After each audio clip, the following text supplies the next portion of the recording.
did and got the lights in different places, but we're live. So I love that it is Tuesday once again. So how are you, Ginger?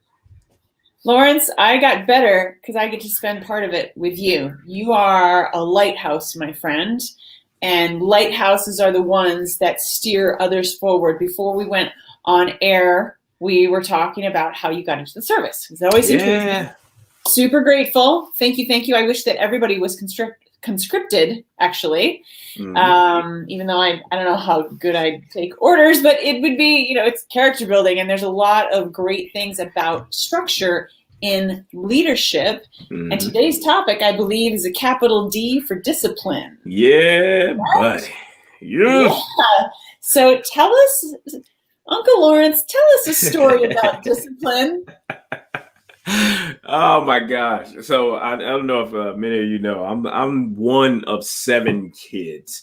I am a preacher's kid. And my mom was the teacher in the home. She had 7 of us to take care of, but discipline happened early for us. And it was really around, say, discipline / responsibility. In understanding that my parents weren't, cracking whips or anything like that. It was just building up a muscle to continue to do the right work and to do work in general.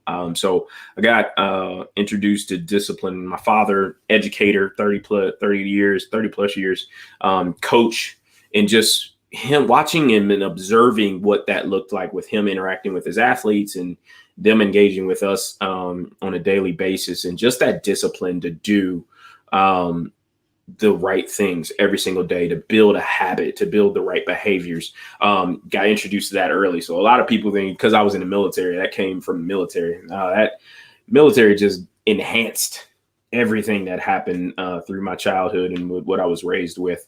But the discipline to do the right work, is creating the right behavior. When you think of your family of 9, and you said do the right work. There's a couple things we're going to unpack today. Welcome to Cooperatition. Okay. We keep saying we're going to get a soundtrack. We need the soundtrack. Everything needs a song. Family cooperation, because cooperation is the mashup of competition and cooperation.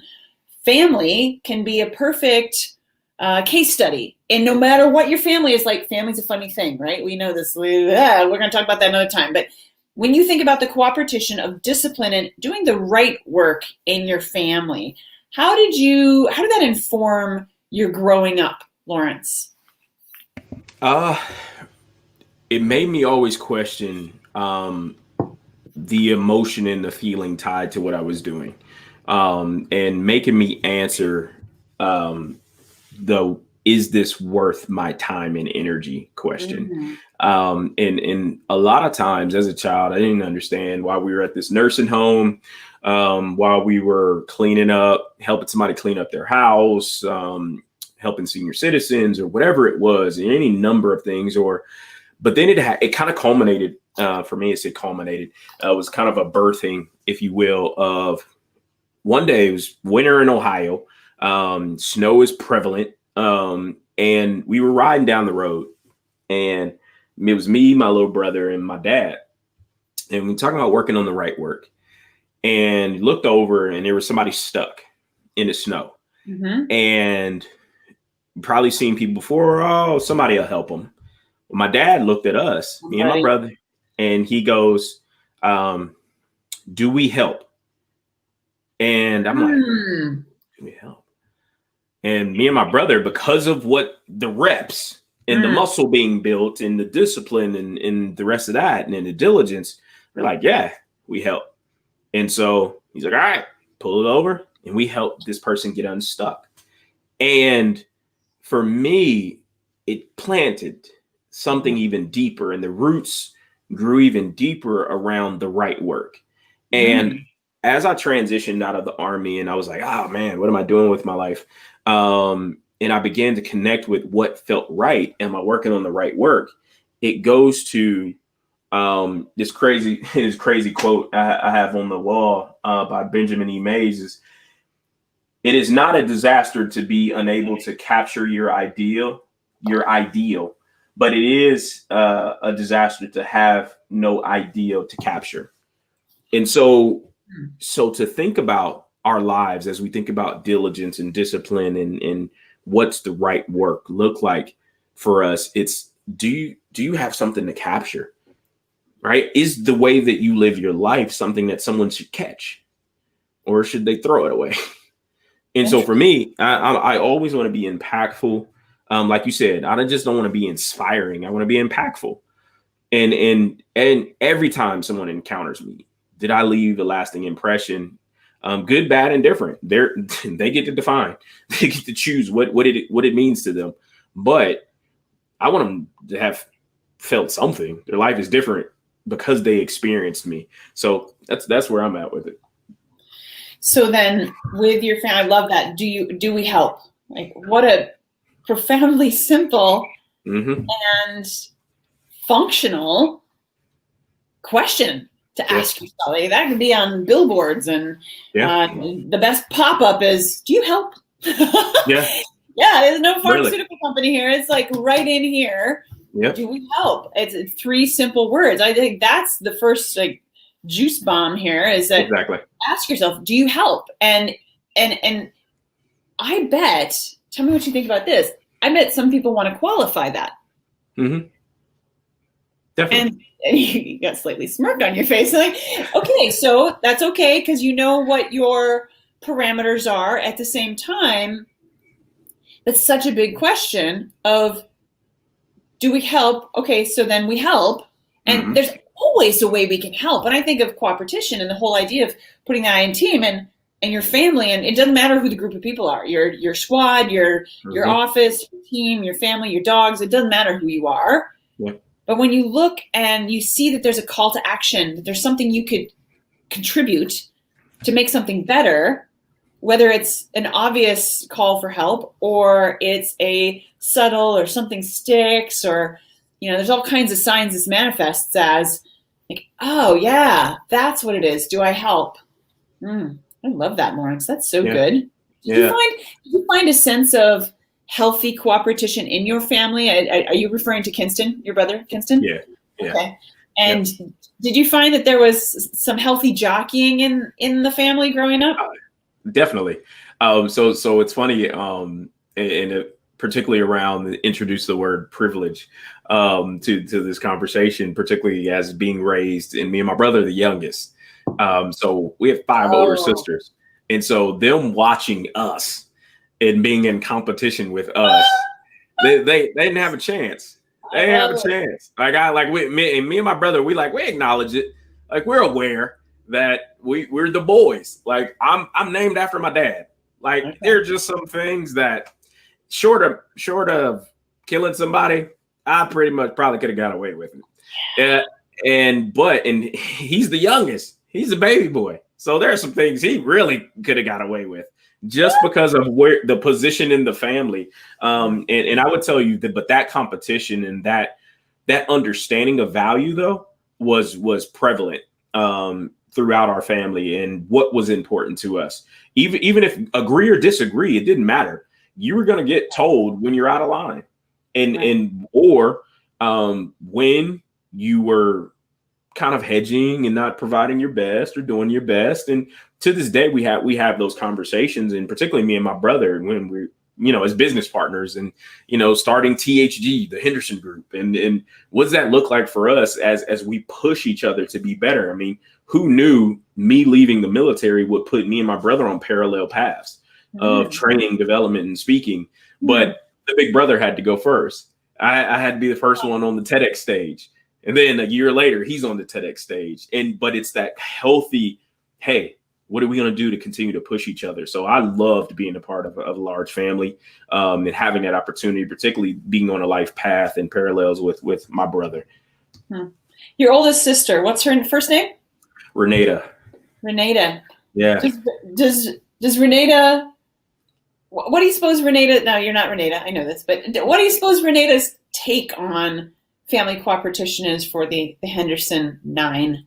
Yeah, I think her version of it would definitely be different. And I'm recalling back to her coming back home and being the one driving everybody around in the small Ford Escort, and her having to be the example. Well named for a Right? car. Right?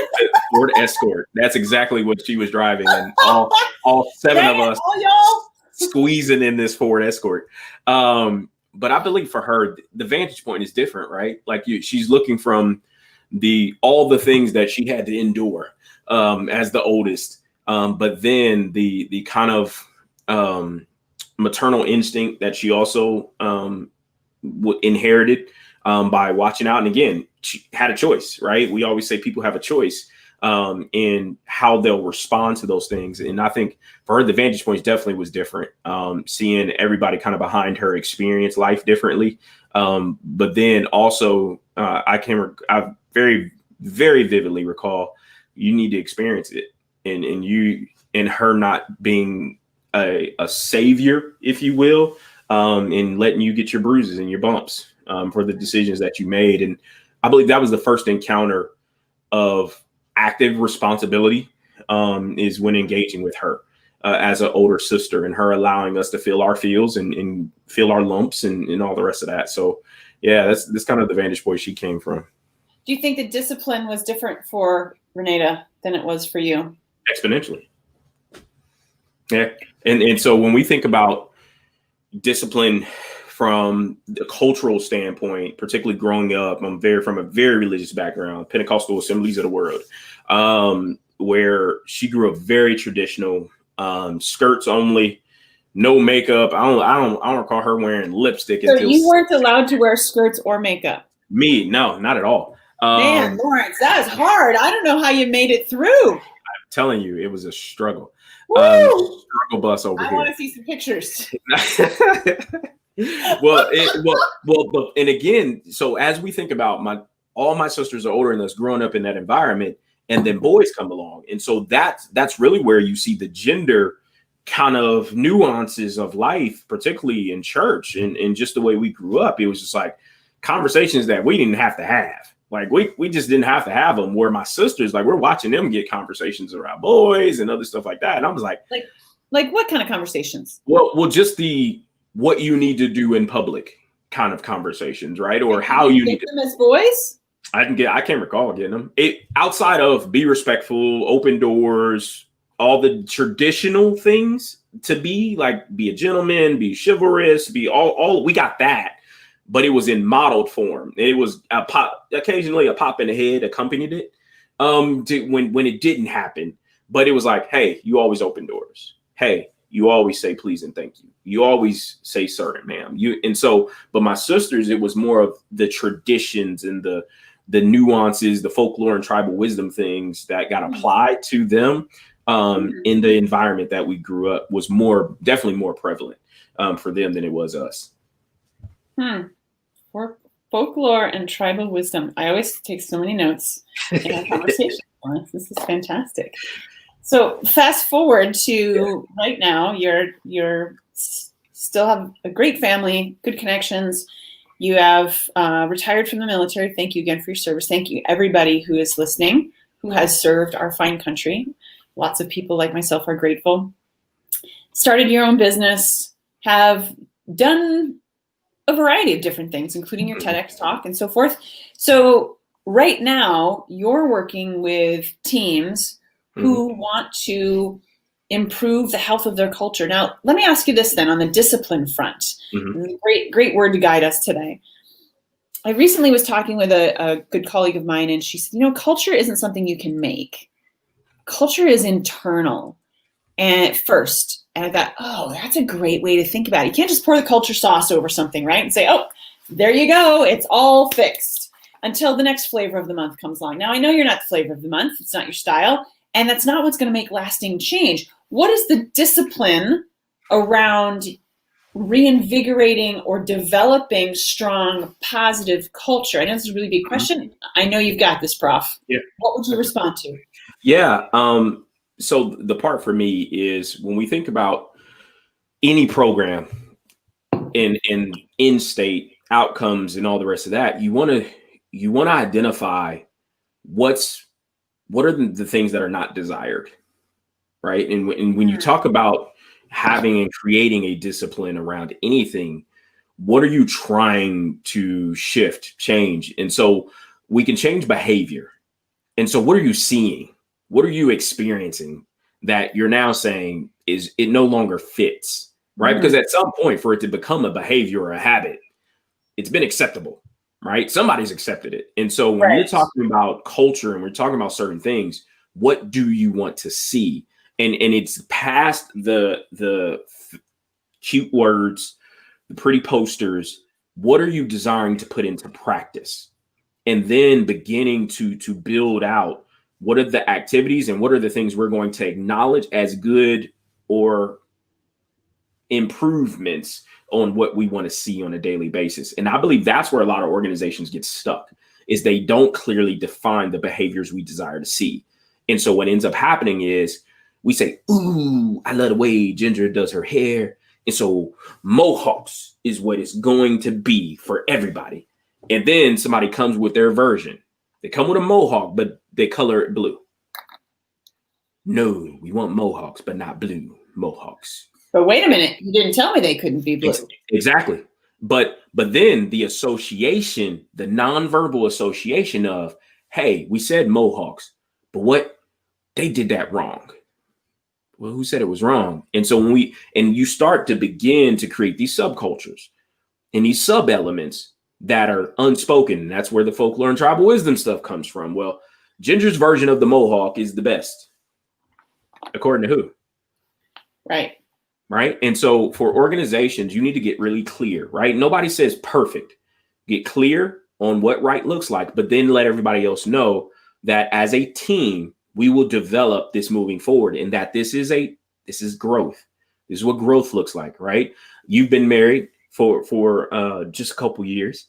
No, you're a new bride, right? And me and my new bride, we constantly develop, we constantly evolve. What we liked in year one, it's not what we like today.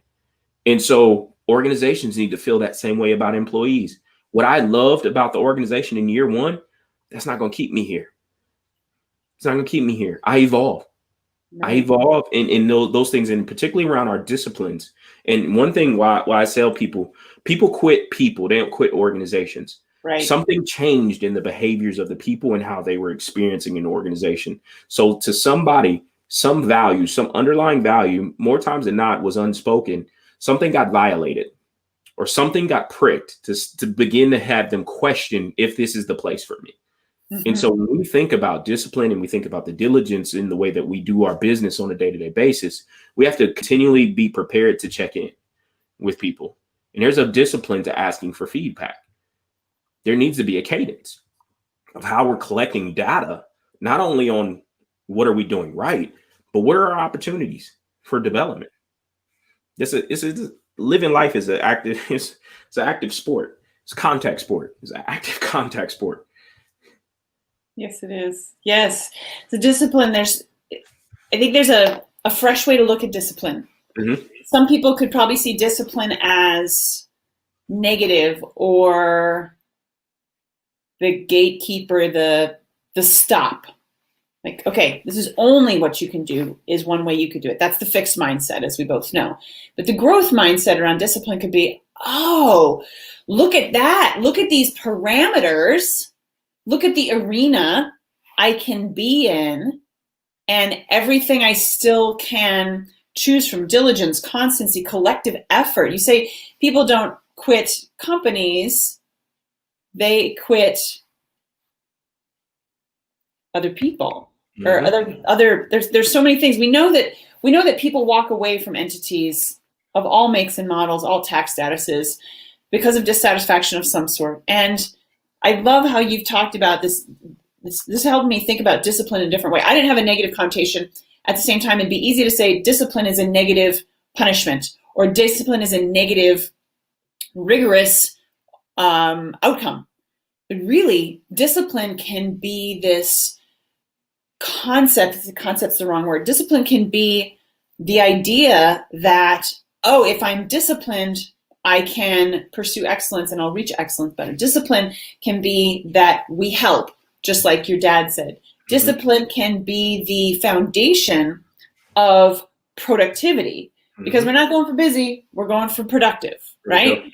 And I really like how you outline that doing the right work. Well, that's a moving target for all of us, right? If you're disciplined, then you're figuring out how to get clear. And I love how you said it's not about perfection. Yeah, perfection is probably the enemy of clarity. Exactly. And perfection is never, Mother Nature isn't even perfect. So aim for participation, aim for discipline, aim for clarity, which is, they're all journeys. And so we want to keep improving or striving to improve. So in the work you do with great teams, Lawrence, why don't you drop the lesson in here and give us 2 simple, effective, you can do technique or practice to help our fine audience think about and improve their discipline. And let's keep going really specifically. Let's give them 2 tactics or practices on how to improve your discipline around doing the right work for you. Like, it's the work you've chosen, you have a purpose, you have your why, and so you want to do it. What are 2 things they can do to improve their discipline towards progress? Yeah. So I would say the first thing you need to do is answer the why you're doing it. Because again, like you said, you can get busy doing nothing. And so when you answer, you have to tag a why you're doing a thing. That can make you begin to qualify it. And again, it also make you ask another question to the person who asked you to do it in the first place. Right. And so if you don't understand why you're doing something, I need to go back to Ginger and like, this is what I'm doing. I thought I heard you say this. Is that still correct? And because again, I need to be connected to why, because at the end of the day, if I show up on a daily basis and I don't know why I'm doing a thing, how sustainable is that activity? Right? Because the moment I detach effort to it and my energy to it, I'm done. I'm not going to do it anymore. And so first things first, answer the why of a thing. Next, find out who that activity is supporting, because I want people to understand that when you believe your efforts are not in vain and you understand the overall mission of what it's impacting, that speaks to not only will you repeat the activity again, but the heart and the soul behind the authenticity behind the work that you're performing, right? And so who are you supporting with the thing you're doing, right? If I don't understand what I'm doing and then I don't understand who it's supporting, what's it for? All of us want a deeper why, right? You know, I don't want to work in my purpose. That's right. I'm telling you right now, it's silent. It's a silent killer. If you just believe you're going every day to just make widgets, who's the widget supporting? Right. Even me and you talked about packaging and plastics and all. We can have our own affinities and feelings and emotions towards it, but there's something behind it. There's the creation of it. Who or what is it hurting, harming, or helping? Right. And those are the things that we need to be connected to. So answer the why for yourself. And then what is your thing supporting? What is the work that you're doing? Who and what is it supporting? Once you answer those things, and again, those aren't easy, but you can work on them now. You can work on them now, today. And so most people, again, can you imagine, Ginger, somebody going through 10, 20, 30 years of a career and never have asked those 2 questions? A lot of people do. That's the tragedy, right? And we haven't had it modeled like you tell the story of your dad and your brother in the car in a snowstorm. Do we help? Like, what is the why there? The why is to help other people, because at some point we're going to need that help. Yeah. And then who are you helping? It's those people in that snowbound car. Yeah. And if you don't know that, if it doesn't, there's your personal deep why. That's way down deep. And I totally agree with you. And that's, of course, one of the first things I teach when I teach at all. And it moves people, because you're right. It's uncomfortable, but we're not going for ease. We're not going for comfort. We're going for growth. And that never happens in a comfort zone. I think the comfort zone's a myth. It might be next to the Bermuda Triangle. And so we really want to focus on what is the productive growth. And I know that several years ago, before I really went deep on my own professional development, personal development, that a lot of these words felt very esoteric and not vapid, but certainly like, oh yeah, that just sounds good. Like, oh, look, leadership, that's a nice word. Empowerment. You pick your buzzword. At the same time, if you remove the buzz, there's still a powerful concept in there. And if you choose to move on and execute and learn about it and grow, and you're a phenomenal example of a student of life, Lawrence, even in the short time we've known each other, there's so many plates that you have that you've chosen because your discipline is to become the world's best boss example. And that nobody needs to understand that except you, but your discipline is around that and everything needs to relate. Otherwise it doesn't. Thank you very much. There's the door. And so let's then wrap up today with, if discipline is the concept, discipline is a practice, it's evolutionary. Give yourself the grace and the time to get familiar with it, because safe and comfort isn't the same with familiarity. You do need to be familiar with your why and really know that and understand that deeply, because I totally would echo, answer your why. What is the why? And then who is it serving? First person your why should serve is you, because there's only one of you and you can't serve anybody else if you're not serving yourself first. So let's wrap this up, Lawrence.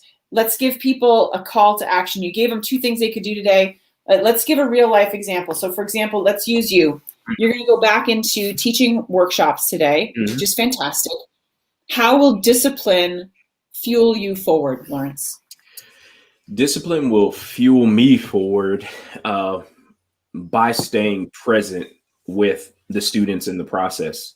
And how do I stay present is staying locked into how I observe them throughout the next several days of training.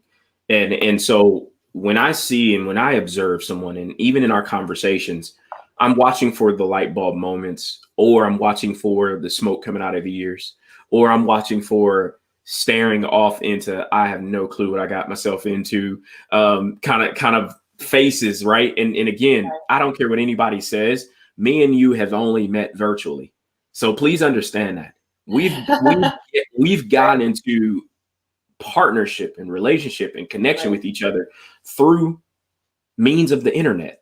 And so for you people who don't believe that a deep found strong relationship can happen virtually, or you can see people's cues, I'll argue with you all day long, because to me, I see people's authenticity. You can't hide it. That's why we tell people to turn their cameras on. So because again, you tell on yourself, we all have tales, particularly when we're uncomfortable. And so that's how I'm going to serve the students moving forward, is I'm going to stay present with them. I'm going to support them and partner with them on this journey, because they're about to be a bunch of awesome coaches, and they're already identified. They're going to need support. And so that's what I'm going to be. Excellent. What are you not going to be? Because there's a yin to this yang. What are you not going to let yourself get distracted? Because distraction is the counterpart to discipline. Yeah.